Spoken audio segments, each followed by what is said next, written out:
Hi everyone, it's Miss Reid. I miss you guys. The project that we are going to make today is a collage using a hole punch or scissors.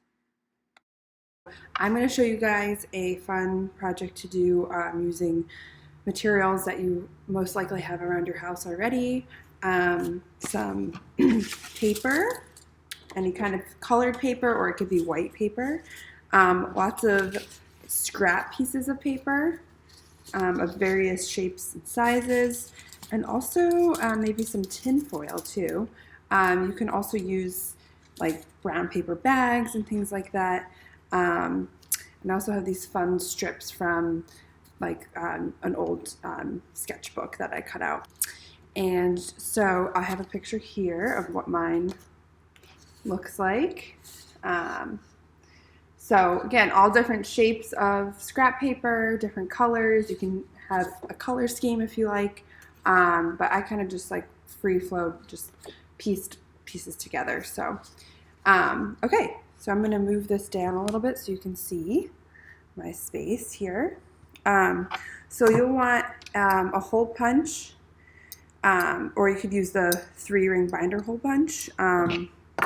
If you don't have a hole punch, you could also use scissors and cut shapes out of the paper simply by folding it on an edge and cutting little shapes like that.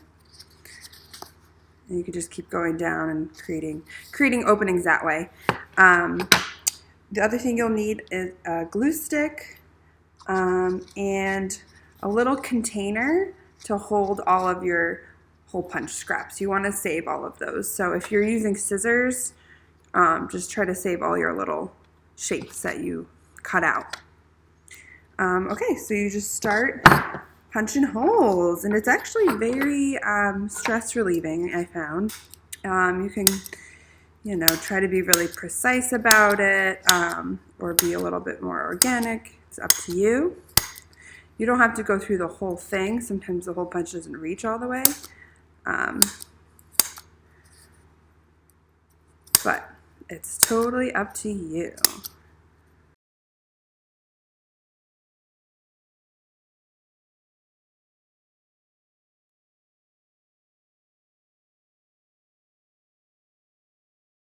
All right, so now I'm just going to collect, try to collect all of my little holes and shapes that I punched out. All right, so now the fun part. I'm just gonna start arranging my scrap pieces that I've punched holes in and cut shapes into. It might be helpful to kind of arrange, like kind of start with a plan before you glue, or you can just do it as you go. So you're gonna just put some glue on the back, kind of hold it with one hand, and then flip it over, and then give it a good little press. So press it down. All right, then I think I kind of like this here. You can overlap, or you can have a little space in between. Okay. The tin foil is definitely a little bit more delicate, so you don't want to press as hard when you're gluing the tin foil. See? Just kind of ripped it a little bit there. But that's okay. This is a pretty fun process, so you can just kind of go with it. Remember, when you make mistakes, it's just kind of could be something new and exciting that you didn't know could have happened before. So I like to work with my mistakes. Here we go.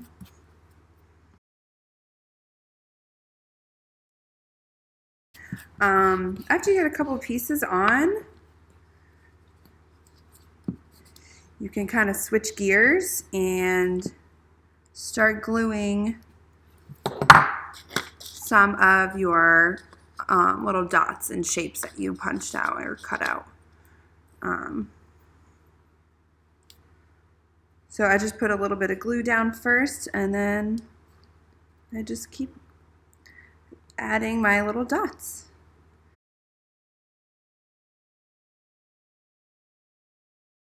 Adding a little glue. You can glue the paper and then glue your shape if you find that easier.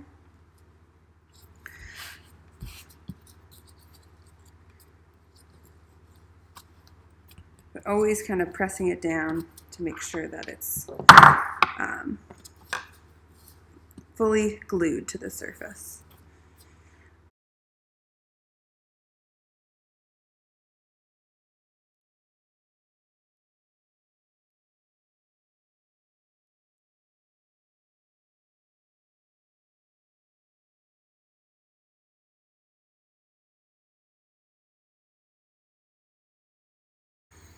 All right, so there it is, all finished. So you can see, I really filled in some areas like openings in between shapes with the little dots. You could even put some of those dots on top of shapes right here. But I kind of like them to be like little fillers. And yeah, here's my, on this side here, these are from the notebook. So those are kind of already like holes that I didn't have to punch out. But yeah. All right, so for part 2 of the hole punch collage project, we are going to do a rubbing of the texture that we just created. So you're gonna need a scrap piece of paper. It could be a piece of lined paper or a piece of, this is just a piece of computer paper. And then you will need some materials to rub the textures with. I have chalk pastel that works really well. Here's the box that I have right here of Prismacolors. And then if you don't have chalk pastel, you could just use regular sidewalk chalk. That works pretty well too. And then some crayons also work nicely as well. And I picked a warm color scheme, but you can try cool colors, or you can alternate. And if you don't have any colors available, you could also just use pencil, and even charcoal would work really well too. So I'm going to show you how this works here. So all you're going to do is lay your collage down, okay, and then you're going to put your piece of scrap paper on top, and you're just going to simply start rubbing texture. So I'm going to try my chalk pastel first, and I'm going to try some crayon action, and you can rotate your paper, right? Try a different spot out.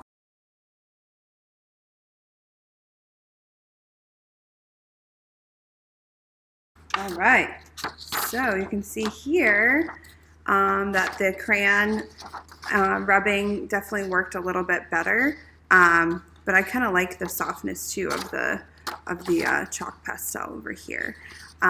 So again, another way to play with color and pattern making and kind of visualizing texture in another way. So yeah, and here they are side by side.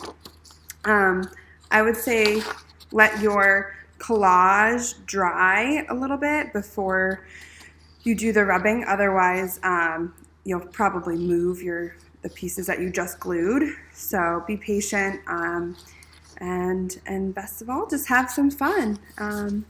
Thanks everyone. Hope you enjoyed the lesson. Have a great day.